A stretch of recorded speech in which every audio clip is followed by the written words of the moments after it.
ఈరోజు ఇన్ని మాట్లాడి వెళ్ళిన మీకు ఉత్త చేతులతో తిరిగి రావడానికి సిగ్గు లేదా అని అడుగుతున్నాను.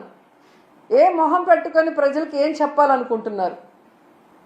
మీకేం కొత్త కాదులేండి. పక్క రాష్ట్రాల వాళ్ళు పెట్టుబడులతో వస్తే మీరు కట్టుకథలతో వస్తారు. ఎవరి మీద తోసేద్దామా, ఏం చెప్పి తప్పించుకుందామా అన్న కార్యక్రమం మీకు తెలిసినంత బాగా ఎవరికి తెలియదు.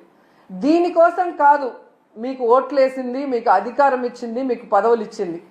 ఇప్పటికైనా ఈ రెడ్ బుక్ అరాచక పాలనని మానేసి ప్రజలకి మీరు ఏదైతే ప్రామిస్ చేశారో ఆ ప్రామిస్ని ఫుల్ఫిల్ చేస్తూ ఈ రాష్ట్ర పరువుని కాపాడమని చంద్రబాబు నాయుడుకి, లోకేష్కి, పవన్ కళ్యాణ్కి తెలియజేసుకుంటున్నాం.